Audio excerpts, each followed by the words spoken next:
Le DC Cinematic Universe ou DC Extended Universe est officiellement terminé. Voilà. Donc l'univers cinématographique que Snyder a essayé de mettre avec les dieux, Man of Steel, les Justice League, tout ça, ce qu'il a essayé d'installer dans cet univers, n'allait véritablement nulle part, vraiment. Voilà. Donc on va faire un classement général des 16 films du DC Extended Universe. Voilà. J'ai trouvé le 16e film, c'était The Suicide Squad, que j'avais vu, effectivement, j'avais tout vu, mais pour moi, Suicide Squad, je l'avais compté qu'une fois, parce que pour moi, j'avais oublié le film de James Gunn. Et pourtant, c'était peut-être celui de James Gunn que j'avais en tête, étant donné que l'autre film, voilà, donc, le premier Suicide Squad, eh bien, je l'ai oublié, voilà, du coup, bah, et si on commençait pas par lui? On va commencer par lui, mais oui, commençons par lui, allez, ouvre le bal, voilà, Suicide Squad, voilà. Malaisant, dérangeant, chiant, voilà, c'est euh, c'est vraiment tout ça, c'est vraiment, décidément, ce film n'apporte rien de bon, tout est à jeter dans Suicide Squad, l'équipe est dysfonctionnelle, tu ne sais pas comment ces personnages ont fait pour interagir ensemble, pour faire équipe, ils s'allient comme ça, franchement. On essaie de t'installer des backstories, donc des origines, voir d'où ils viennent, qu'est-ce qu'ils ont fait, ce que ce sont des malfrats, mais qu'ils ont de la profondeur, au fond, ils sont humains, enfin, là, ceux qui sont humains, sont humains, ils sont profondeur. On essaie de te bourrer de l'affect, mais tu ne ressens rien du tout. Puis tout le reste, des gros points dans les grandes lignes, j'ai oublié je sais pas quoi ajouter de plus, parce qu'il y avait plein de choses à dire sur Suicide Squad, mais c'était un enfer, vraiment, c'est un enfer, vraiment. C'est pas possible, hein. Franchement, la relation Harley Quinn Joker, je connais pas les comics, mais vu ce que j'ai entendu, les critiques, elles étaient assez suffisamment constructives, je me suis renseigné sur les comics, et c'est vrai que d'une manière générale, Joker, Harley Quinn, sont plus ou moins ensemble, ouais, mais c'est pas vraiment non plus un couple, c'est pas non plus un je t'aime, moi aussi, voilà. C'est plus une sorte de duo dans lequel, voilà, ils opèrent, voilà, c'est plus pour la casse, pour voilà, pour faire ce que le Joker fait dans Gotham, chez DC, quoi. C'est pour vraiment faire semer la panique, la mort, etc., quoi. Puis draguer Batman en disant regarde, tu vas m'attraper. Voilà, quoi. Sinon, ils ne font rien, quoi. Et là, c'est vraiment gênant, mais ah là là, mais c'était pas possible, j'en peux plus. C'est ce film, clairement, ce n'est plus ce n'est pas à revoir, c'est à oublier. Voilà, donc j'ai plus ou moins oublié, mais voilà, j'ai essayé de être un petit peu pour voir ce qui se passe, mais wow, c'est pas possible. Allez, top 15, Shazam, la rage des dieux. Allez, on enchaîne. Shazam, la rage des dieux, est tout simplement un enfer. On assume vraiment que ce côté, on en a absolument, mais vraiment rien à foutre de ce film. Enfin, que les personnages n'en ont rien à foutre de l'univers. Rien n'est pris au sérieux. C'est un Thor Love and Thunder bis, c'est le Thor 4 de Shazam 2, c'est le Thor Love and Thunder de chez DC. Tous les personnages sont idiots, ridicules, même les méchantes, elles sont ridicules, hein, franchement. Il y en a qui n'ont aucune expression, qui restent passives. Il n'y a rien qui ressort de bon dans ce film. Le coup avec les Skittles, je suis resté là pendant le bluff de film, mais j'ai bugué, j'ai fait mais qu'est-ce qui se passe, qu'est-ce qu'ils font? C'est franchement c'est horrible, ça n'apporte rien de bon, c'est pas drôle, c'est même gênant.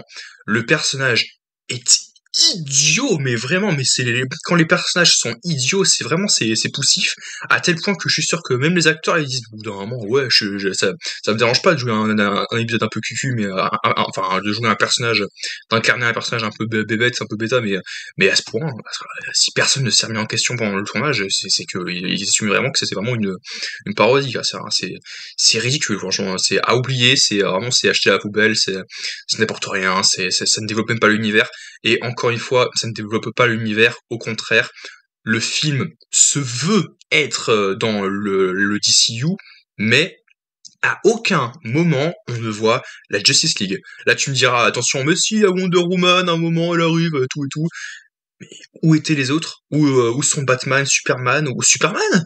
Où est Superman? Où est Superman, quoi? Et Black Adam? Où est Black Adam? Le l'ennemi emblématique de Shazam qui est là, non mais c'est ridicule, hein, ça n'amène à rien. C'est 2 heures de perdu, c'est assez débile. Ça suffit. Allez, on enchaîne avec Birds of Prey, la fantabuleuse histoire de Harley Quinn. Alors pareil, ce film, c'est le sérieux, c'est pas un film sérieux. Alors des films pas sérieux mais drôles, c'est je n'ai absolument rien contre ça, mais il faut quand même doser, hein. Là, au bout d'un moment, et puis aussi autre chose, la suspension d'incrédulité, hein. Là, au bout d'un moment, est-ce qu'on est vraiment dans un univers connecté? Parce qu'en même temps, oui, parce que Birds of Prey, donc qui est focus sur Harley Quinn, ça se veut être la suite donc de Suicide Squad, donc un film qui était sorti genre peut-être 3 ans auparavant, à l'époque. Donc tu te dis, bon bah ça se veut être la suite de Suicide Squad, on est dans la continuité de l'univers, et eux ils ont vécu des choses dans Justice League, elle a vécu des choses dans Suicide Squad, et puis maintenant Harley Quinn, donc voilà, donc Harley Quinn dit des choses, donc tôt ou tard elle risque de croiser Batman, Superman, Aquaman, Flash, etc. Elle va les croiser quoi, donc si jamais voilà, elle continue à semer un peu le trouble, le désordre voilà, fait un peu des bêtises et des passages, bah, il y en a qui vont venir la corriger, le mettre de donner une bonne correction. Et ben non, il y a personne, t'as vraiment l'impression que le film est déconnecté, mais de l'univers de DC. Franchement, tout le monde s'en fout, Batman n'est pas là, alors que ça se passe à Gotham aussi, c'est pas de machin, tout le monde s'en fout, il y a rien les personnages sont ridicules, elles n'ont aucune profondeur, c'est, tu t'attaches pas à elle, tu t'en fiches quoi. C'est absurde quoi, parce qu'en plus on parle encore une fois, ça se veut la suite de Suicide Squad et Batman est dans Suicide Squad, il est là. Et où est-ce qu'il est là? Non mais c'est bon, je suis désolé, au bout d'un moment ça marche pas, hein. Ça ne marche vraiment pas. C'est entre Shazam et Harley Quinn, c'est ridicule quoi. C'est vraiment des univers parallèles quoi. C'est aussi que alors c'est pas traité donc dans le film également, mais non ça c'est même pas drôle, c'est ridicule. Les méchants sont ultra, c'est moche, c'est moche. Y a pas de thème marquant. T'as des scènes vraiment mais qui c'est ridicule où on est censé iconiser Harley Quinn où la mode elle tire, mais t'as des plans au ralenti. Oh là là, oh là là, oh là là, le malaise, malaise. Ensuite, on enchaîne directement avec le premier Shazam, qui essayait de raconter quelque chose, mais le problème c'est que le méchant il est osef, tu t'en fiches. Les enjeux sont pas non plus démesurés quoi. T'as pas peur pour les héros en fait, t'as pas peur pour la ville donc de Philadelphie, t'as peur pour rien ni personne. Et c'est ça le plus gros reproche qu'on peut faire du film, c'est que ok on assume le fait que c'est limite une parodie de super-héros et que c'est limite il y a même limite un côté méta parce qu'encore une fois je reviens et je vais revenir encore une fois maintenant dans beaucoup de critiques sur le côté méta où on casse le quatrième mur, comme dans Harley Quinn, comme dans Deadpool. T'as Shazam à un moment qui fait tam tam tam tam tam tam. Donc, ok, peut-être qu'il a vu Rocky, que Rocky existe bien dans son monde, mais ça se veut être donc à Philadelphie, donc là où tu as la fameuse marche où Rocky, donc Stallone court, donc avec le thème justement tam tam, voilà. C'est ça quoi. Donc il y a presque un côté méta parce que justement tu l'entendais justement le fameux thème donc de Rocky.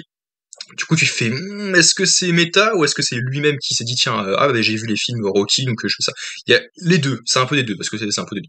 C'est juste que les mecs du film, ils se sont dit, tiens, on va mettre la musique là maintenant, que ça donne un côté, le spectateur et l'interprète, il interprète ce qu'il veut interpréter, ou alors on s'en fiche, on ne pense pas spécifiquement à ça, c'est juste pour mettre un peu de l'ambiance, voilà, et puis évidemment aussi, dans Shazam 2, j'en ai pas parlé, mais Annie de Héros.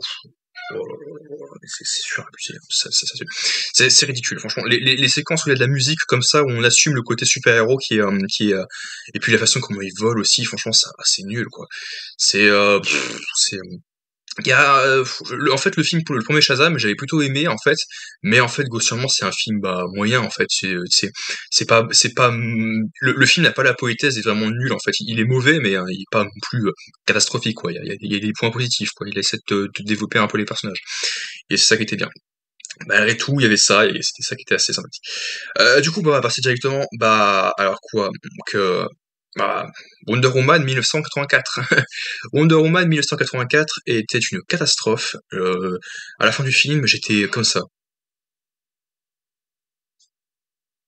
Mais attends, mais ça marche pas. Ça marche pas. si ça se veut vraiment en 1984 et non pas en 2024 ou en 2000, voilà, ou si ce n'est pas après Batman v Superman et Justice League, ça ne fonctionne pas. Encore une fois. Parce que évidemment, je vais revenir un peu dans le plot donc de Wonder Woman 1984. En gros, tu as une espèce d'artefact magique qui permet d'exaucer les vœux. Tu fais un formuler un vœu, bah tu l'obtiens. Et du coup, tu as le méchant qui veut que tout le monde ait ce qu'il veut et que tout le monde soit enfin heureux, enfin et outre ça que ça marche. Et du coup, ça va trop loin, t'as un délire qui va trop loin, et du coup, t'as plein de catastrophes qui s'enchaînent.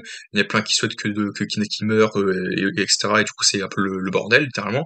Et c'est n'importe quoi. Tu regardes ça, tu fais mais qu'est-ce que je suis en train de regarder? C'est quoi ce qu'est-ce que c'est que ça? Je comprends absolument pas ce qui se passe. Surtout qu'en plus, ça se passe bien après, hein, bien avant, ça se passe bien avant Batman v Superman et Justice League. Donc logiquement, on est censé prendre en considération ce qui se passe dans les Wonder Woman, vu que les Wonder Woman se veulent être les films qui se passent bien au-dessus, donc bien dans le passé, donc dans la timeline. Donc entre 1914 et 1918 et puis après en 1984, donc forcément ça se passe avant. Donc ça veut dire qu'il faut avoir au moins évoqué en mode oui effectivement, vous souvenez de ce qui s'est passé dans la guerre nucléaire et nous on sera en mode hein quoi, enfin oui qu'est-ce que de quoi vous parlez et là du coup ok donc au bout d'un moment voilà quoi. Mais ça marche pas quoi, il y a plein de choses qui ne fonctionnent pas scénaristiquement, c'est le bazar, c'est le chaos en fait, c'est vraiment le chaos. Tu il y a plein de choses qui ne vont pas, des choses qui sont faciles, des raccourcis, des trucs qui font pas. Au niveau des pouvoirs de Wonder Woman aussi, c'est pareil, ça fonctionne pas. T'as Cheetah, ça ne sert à rien. T'as pas besoin d'enseigner de vrais méchants ou des vrais adversaires. En plus, tu comprends même pas ses motivations. Hein. Tu comprends même pas ce qu'elle veut à Diana. Je sais même plus. J'ai oublié. Bref. Du coup, on passe donc directement à Aquaman et le Royaume perdu, Aquaman et le Royaume perdu, The Lost Kingdom, qui est voilà, qui est donc moi j'en ai déjà suffisamment parlé dans ma critique que j'ai sortie, hein. C'est que en fait le film essaye donc d'installer des enjeux, mais qui ne sont pas pris au sérieux par le héros. Le héros se veut être le sauveur donc de son peuple, mais en fait le côté aventure, exploration déjà il est assez bien traité voilà, mais à corps, mais c'est juste qu'en fait voilà quoi, les blagues sur les sauterelles, les blagues sur ce qui se passe en Atlantide avec avec le rassemblement donc des guerriers et tout, c'est en plus on comprend pas trop ce qui se passe quoi, c'est mal monté. Donc c'est entre autres parce que voilà il y a l'actrice donc qui joue Mera donc a été un petit peu retirée sur certains plans à la réalisation. Mais c'est du coup à partir du moment où tu décides d'installer que Aquaman a une famille, tout ça, tu vas au bout des choses quoi. Même si tu décides de les sauver et tout ça à la fin, tout va bien. Essaie de finir en beauté quoi. Là ça fonctionne pas Aquaman, ça fonctionne pas du tout. Du coup bah on passe directement à Justice League. Justice League j'avais pas trop aimé Justice League et tout. Même si c'est vrai que parce que ouais il y avait un peu trop de vannes. Même si c'est vrai encore une fois que je crois que c'était assez timoré en fait parce que il y avait les enjeux en fait sont tu les comprends pas. On sait juste que c'était parce que Superman n'était plus là, du coup bah voilà donc du coup tu as les démons qui arrivent.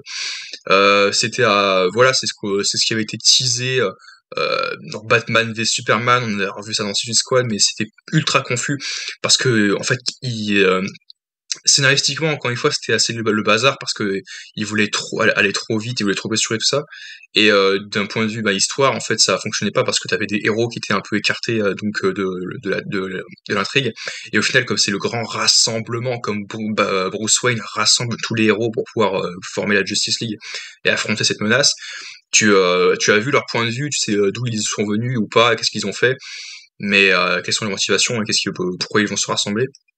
Mais en fait, ça fonctionnait pas en fait. Moi, je trouvais que ça fonctionnait pas. En plus, c'est vrai que c'était visuellement très limite aussi. Et puis sinon, moi, je préfère de très loin donc la Snyder Cut, quoi. En gros, Snyder Cut c'était bien mieux. Ensuite, on passe directement à The Flash qui était pareil. Donc, bah, c'était tous les films là que je viens de citer malheureusement sont tous plus ou moins mauvais en fait. Hein.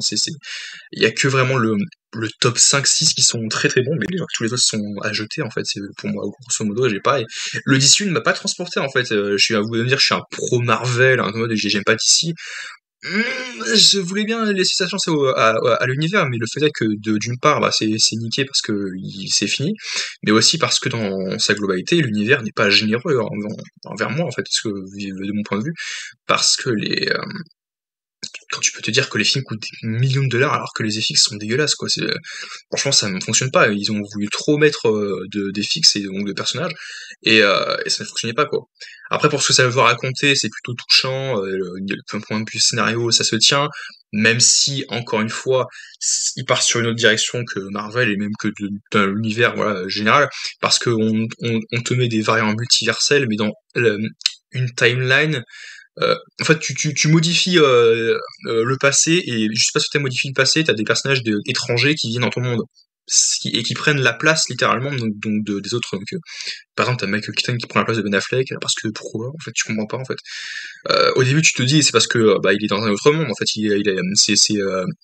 c'est The Flash qui a voyagé à travers une autre dimension. Sauf que non, parce qu'on te dit, tiens, tu as modifié le passé, et du coup, c'est pour ça que tu m'as croisé. Et je trouve que c'est ultra confus, je comprends pas trop quelle est leur logique, pourquoi, comment, je sais pas. Alors du coup, on passe directement à Black Adam. Black Adam, qui était un nanar qui s'assume, en fait, quand tu réfléchis bien, en fait. Parce que Black Adam se voulait être un film plus ou moins sérieux, avec le camp Dax, c'est ça, je crois, avec un état un peu, voilà, fictif, un peu comme le Wakanda, avec une sorte de milice, enfin de petite équipe donc composée de 4 grands héros que personne n'a jamais entendu parler parce que what the fuck, au 21e siècle, ils existent depuis voilà, je ne sais pas combien de temps. Tu as Black Adam qui, franchement, The Rock, il n'a qu'une tête pendant tout le film. T'as des moments où t'avais vraiment envie de rigoler, hein. Quand tu regardais sa tête, tu fais mais qu'est-ce qui se passe là? Quelles sont tes motivations en fait, Black Adam? Je comprends pas trop. Et puis le climax de fin ultra dégueulasse, encore une fois, c'est raté, ça fait bâcler en fait, ça fait le cahier des charges. Allez, il faut qu'il y ait une grosse menace, il faut qu'il y ait un méchant à la fin, il faut qu'il y ait un méchant ultra vilain en mode regarde, je suis vilain, je suis moche. Oh là là, je suis effrayant, monstrueux. C'est euh, c'est de trop en fait. En fait, ça, c'est qu'il y a beaucoup de choses qui sont de trop dans les films d'ici. Voilà. Donc Black Adam, c'était un truc assez drôle, mais voilà.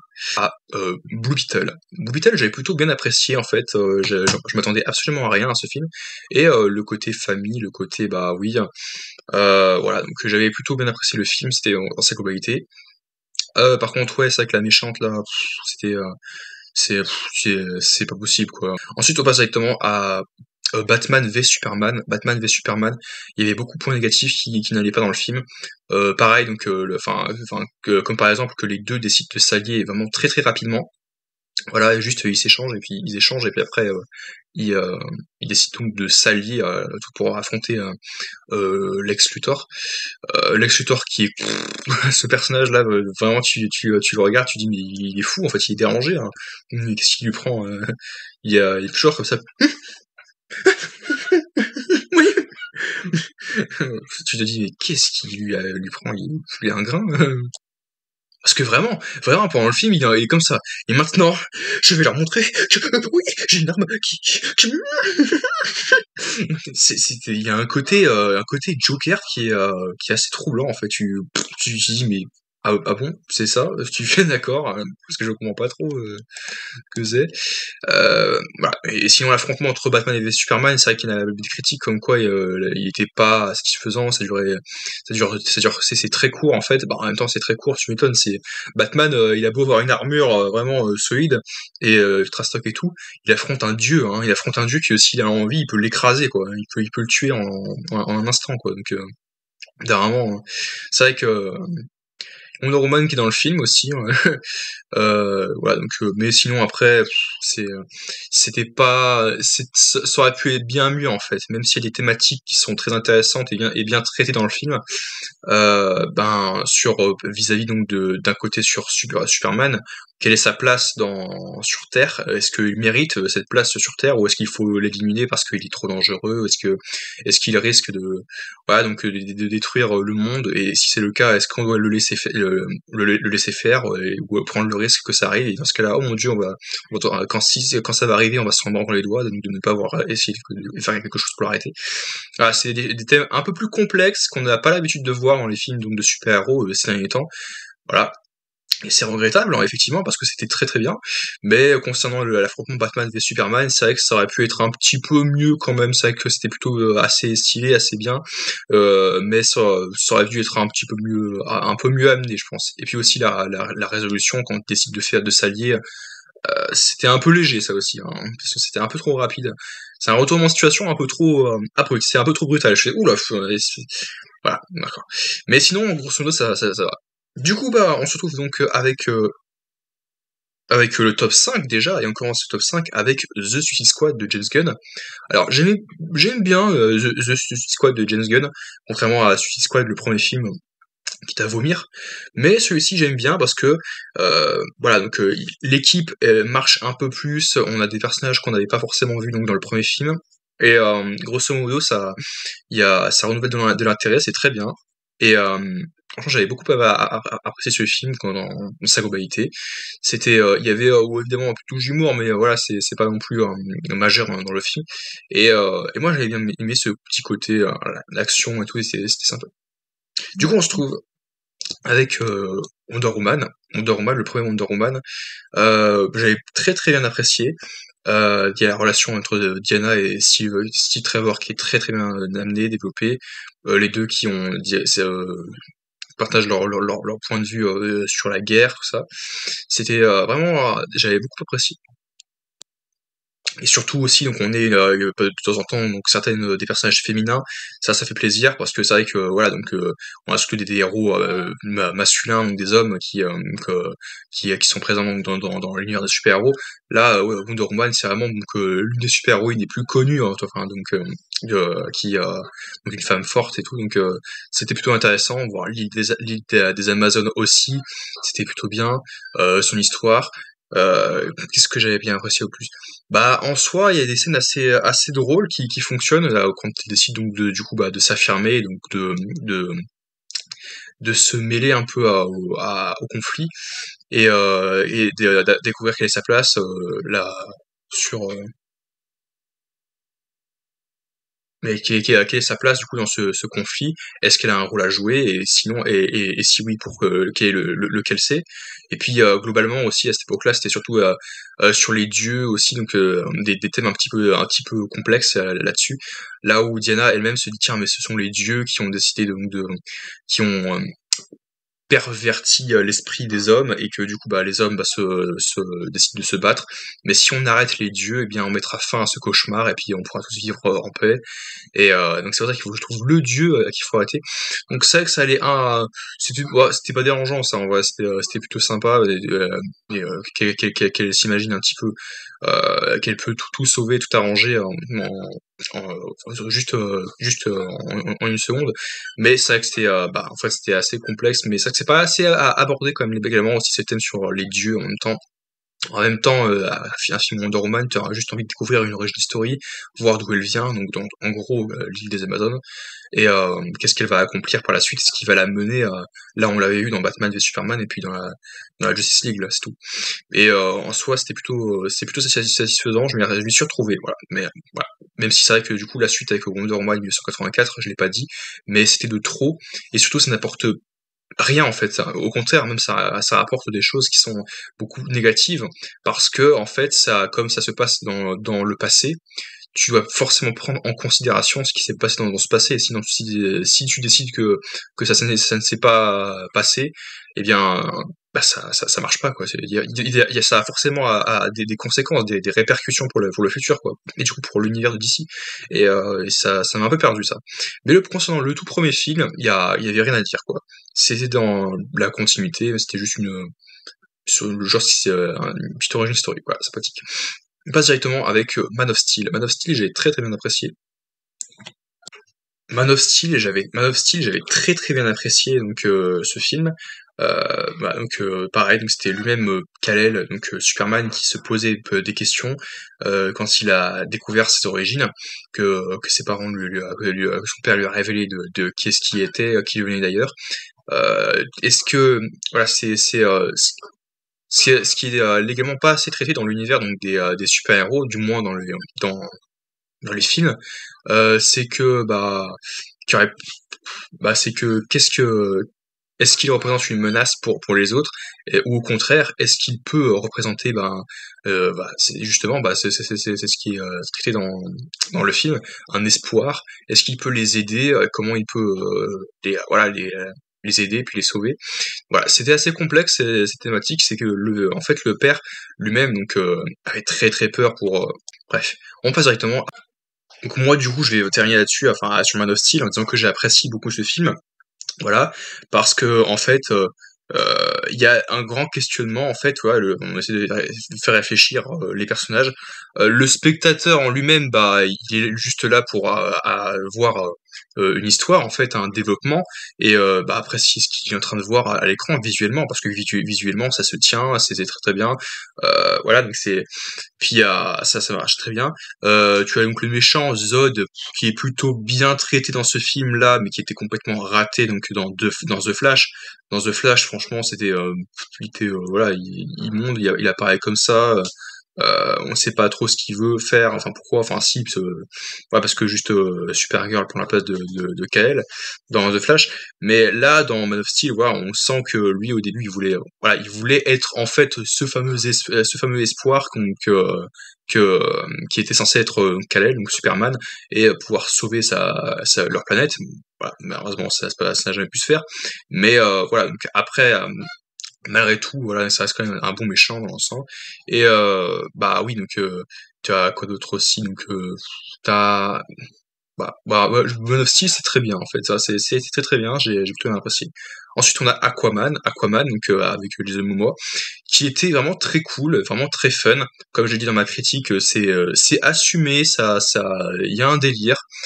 Ils ont fait ça, c'est exactement les mêmes personnages que dans les comics. Ça peut paraître un petit peu ridicule, un peu bébête, mais bon, c'est vraiment assumé. C'est sous l'eau, c'était vraiment une aventure merveilleuse. Il y avait un côté épique, grandiose, comme je l'ai expliqué avec la fameuse bataille, le conflit avec le frère Orm, le demi-frère, qui veut se débarrasser de son frère parce que il n'est pas, malgré le fait qu'il soit son aîné, il n'est pas légitime parce qu'il est également le fils d'un homme de la terre. Voilà, bref, c'est exactement ce qu'on a traité. Donc voilà, c'est exactement Aragorn qui est à moitié elfe, moitié homme. Voilà, c'est beaucoup de similitudes dans ce film aussi, notamment ça, les origines d'Aquaman. Et le côté aventure, le côté exploration, voilà, comme j'ai dit, c'était très cool. Exploration de tombeaux, enfin pas de tombeaux, mais d'épaves. C'était très bien, c'était très très bien. J'avais beaucoup apprécié. Les scènes d'action, de course-poursuite aussi, c'était vraiment avec Black Manta, bien mieux traité que dans le deuxième film. Voilà, donc assez bien, assez trop cool. Et on va terminer avec le tout premier film qui est donc le Snyder Cut. Snyder Cut. Bon, du coup, le ton du film change radicalement, il paraît plus pesant que dans le premier Justice League où il y avait beaucoup de blagues, donc il y a quand même des vannes avec Flash, mais en même temps tu l'acceptes parce que c'est aussi plus ou moins globalement, même si j'ai pas eu le comics Flash, donc je sais pas du tout de quoi je parle, mais je vais quand même le dire, je sens quand même, vu comment il a été traité même s'ils en ont fait une version particulière, donc de Flash, dans le DCU. Je pense qu'il est plus ou moins fidèle aux comics parce qu'il fait il a l'esprit léger, voilà, il s'emporte et tout ça.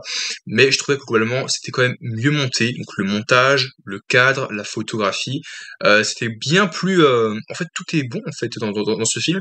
C'est vraiment été une superbe surprise parce que voilà, donc la Snyder Cut, parce que au début moi je me suis dit tiens c'est juste la version longue du jeu de League, je crois que c'était ça. Mais en fait non, le film change, en plus qu'il change de ton, qu'il change de... Le film n'est pas monté de la même façon en fait. Il y a même des séquences qui ont été effacées, rajoutées, donc même cutées, virées au montage. Et ça se sent, parce que même si le film j'avais vaguement oublié, je me rappelle quand même de certains dialogues, par exemple entre Aquaman et Batman et Flash, et certains dialogues ont été rayés de la carte, je les ai pas revus, et je suis sûr qu'il y en a certains d'autres que je n'ai pas eu en tête, mais qui ont été changés eux aussi, et je ne suis pas fait la réflexion du coup, donc un peu de tout. Mais les scènes d'action sont très bien, les effets spéciaux aussi ça se tient. Franchement c'est un très bon film, franchement très marquant, bien au-dessus du premier film qui était, c'était pas, il y avait de l'action, c'était un peu fou, voilà, mais globalement il y avait pas de vrai réel quoi en fait, ouais, il y a pas de propulsion, voilà. Là c'est au contraire c'est très bien monté en plus, et c'est même j'ai même la sensation que des scènes coupées de Justice League à la base ont été directement retranscrites dans le film, c'est même ça en plus. Et grâce à ça, du coup, c'est efficace parce qu'on comprend mieux ce qui se passe, quoi. C'est beaucoup plus compréhensible, beaucoup plus logique, et du coup, bah, t'es pas largué en fait. Si t'es largué, c'est que clairement bah, que tu discutes pendant le film et que tu t'éclipses juste quelques minutes et que tu reviens dedans et tu fais ah mais qu'est-ce qui s'est passé hein. J'ai rien compris mais sinon non si tu suis vraiment tout pendant les trois heures de film bah ça un moi quoi dedans